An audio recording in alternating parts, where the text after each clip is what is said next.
Oke, selamat sore. Assalamualaikum, salam sejahtera semuanya teman-teman di seluruh dunia, seluruh jagat raya, seluruh alam semesta, dimanapun kalian berada, ya. Jadi, karena ada beberapa permintaan dari para sobat transportasi untuk meminta kepada saya, Bang, tolong review bus Merak Bandung, Bang. Karena selain penumpangnya juga banyak pastinya untuk tujuan Bandung ya, atau dari Bandung ke Merak, bagi para perantau, mereka minta untuk direview busnya yang beroperasi yang sudah masuk dalam terminal terpadu Merak. Saat ini saya berada di dalam bus Bima Suci jurusan Merak Bandung atau Bandung Merak. Bus ini karoseri jetliner ya, sudah double deck, bisa kita lihat sama-sama. Kalau untuk tingkat kenyamanan, saya pikir bus ini sudah dikatakan cukup nyaman lah ya. Walaupun tipe di atasnya jetliner ini memang masih ada, cuman kebetulan belum ada masuk di terminal ya untuk saat ini. Jadi saya review hanya yang sekarang ada aja ya. Sebenarnya kalau mau yang lebih bagus-bagus lagi, ada itu bus-bus Jawa ya, bus-bus trayek Jawa tuh bagus-bagus untuk yang sekarang. Tapi untuk jetliner Bandung ini saya pikir juga tidak kalah ya.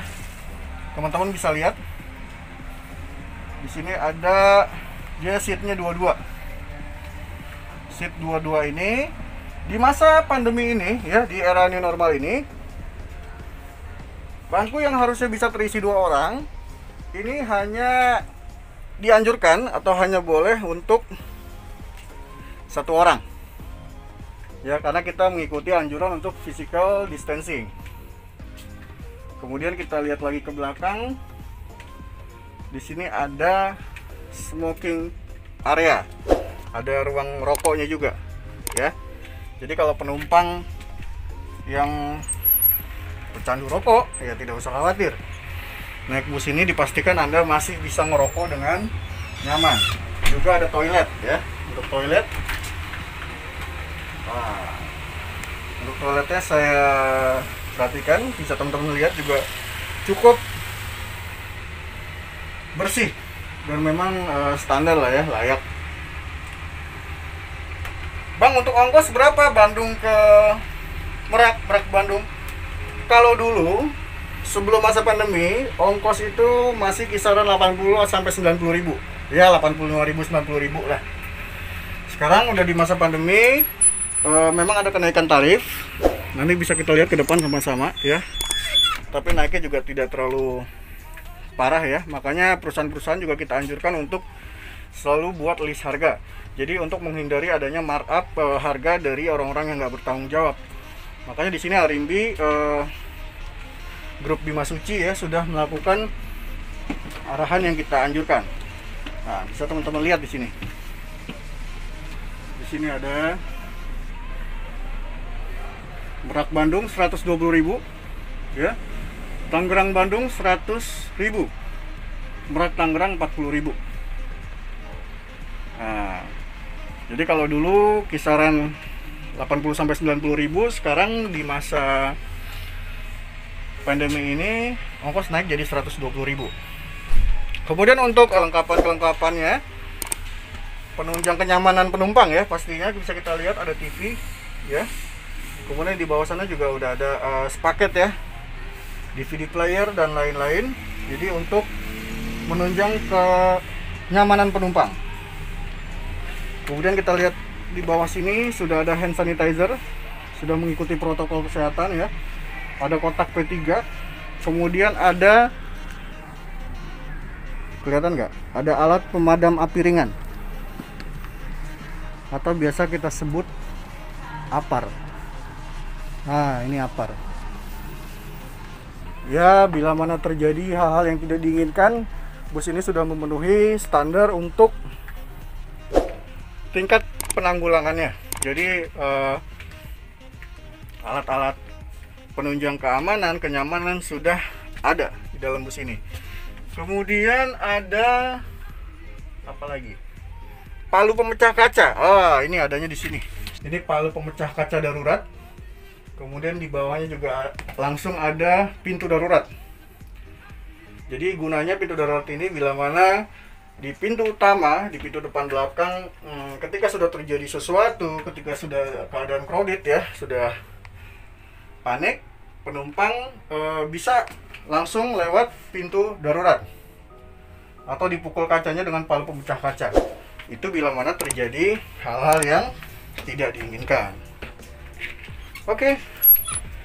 Oh, di atas ini sudah ada pastinya ya. Di bus-bus mana juga pasti ada untuk tempat koper, tas, barang-barang penumpang. Untuk ruasnya juga cukup besar ya. Kemudian kalau saya duduk di sini, nah, saya pikir ini cukup nyaman ya, cukup nyaman. Karena kalau kita tahu perjalanan Merak Bandung itu antara ya kira-kira 5-6 jam lah ya. 5-6 jam. Pasti penumpang harus nyaman dong. Nah, duduk kaki selonjoran gini enak juga ya, nggak terlalu pegal. Cuman memang ya namanya masih, yang tadi saya katakan, di atas ini sebenarnya masih ada tipenya yang lebih tinggi ya, yang lebih bagus, yang sudah lengkap. Ya bisa kita lihat ini memang belum ada handrestnya. Jadi ya tangan kita hanya sebatas begini aja, tidak ada penahan tangan ya. Jamnya sudah jam berapa sekarang? Jam 17.12. Oke. Apalagi? Wah, di sini juga ada penghalang. Jadi kalau saya duduk di bangku pengemudi di sini, ini nyaman, jadi tidak ada yang saling terganggu, baik penumpang yang duduk di belakang pengemudi atau pengemudi yang duduk di sini, yang di depan penumpang itu tidak merasa saling terganggu. Semuanya enak, ya. Semua punya area privasi masing-masing. Nah, cuman kalau saya lihat dari ketinggian di sini, ya, ini kalau penumpang nggak hati-hati, misalnya dia langsung berdiri, aduh. Orang-orang yang tingginya mungkin ya kayak saya lah ya, antara 1,5 sampai 2 meter ya, pasti akan kepentok nih, kejedot. Tapi kalau dia hati-hati, nah seperti ini, enak lah.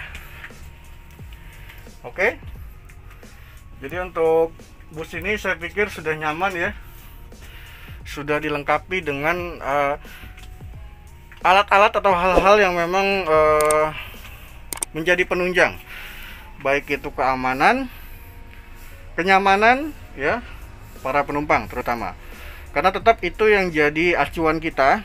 Perusahaan juga balance, dia harus memikirkan gimana penumpang bisa melakukan perjalanan dengan aman, nyaman. Pemerintah juga imbang dengan regulasi-regulasi yang dikeluarkan. Mungkin itu aja ya yang bisa saya sampaikan. Nanti kalau misalnya ada di dalam terminal ini ada lagi bus yang di atas ini tipenya, nanti saya akan review lagi ya, atas permintaan teman-teman semua. Jadi bus-bus yang di dalam terminal ini kan bus-bus yang sudah layak dan sudah memenuhi untuk syarat dan ketentuannya, untuk administrasi dan lain-lain. Nah, baru diperbolehkan dia masuk terminal, melakukan pelayanan di tempat ini nih, di jalur pemberangkatan. Itu nanti yang akan kita review. Bus-bus Jawa juga banyak tuh yang bagus-bagus, nanti akan saya review ya. Kemarin sempat ada yang komen, "Bang, coba review Suite Class ya." Belum ada ya, belum ada untuk di dalam terminal. Itu mungkin nanti saya harus ke yang lagi ada pameran-pameran, lagi ada kontes-kontes di sana, bus-bus yang baru-baru ya. Mungkin saya harus ke sana, cuman waktunya memang belum sempet ya. Dan momennya memang belum pas. Nanti pasti saya akan terus infokan ke teman-teman semua ya, karena ini berkaitan dengan transportasi. Bagaimana caranya kita mendukung program pemerintah untuk mengalihkan dari yang awalnya menggunakan kendaraan pribadi ya, menjadi mau ya untuk bepergian dengan transportasi massal. Karena jelas transportasi massal seperti pernah saya ulas di video-video sebelumnya, jelas adalah solusi untuk mengatasi dan mengurangi tingkat kemacetan ya di jalan-jalan besar ya, terutama di ibu kota ya. Jadi memang kenyamanan itu penting, kebersihannya kita lihat penting juga. Jadi tidak ada lagi istilahnya kesan kumuh kesan jorok tidak ada lagi, maka dianjurkan ayo kita menggunakan transportasi massal. Karena perbaikan-perbaikan, pengembangan pasti selalu ada. Oke, mungkin dari saya itu aja untuk teman-teman. Selamat sore.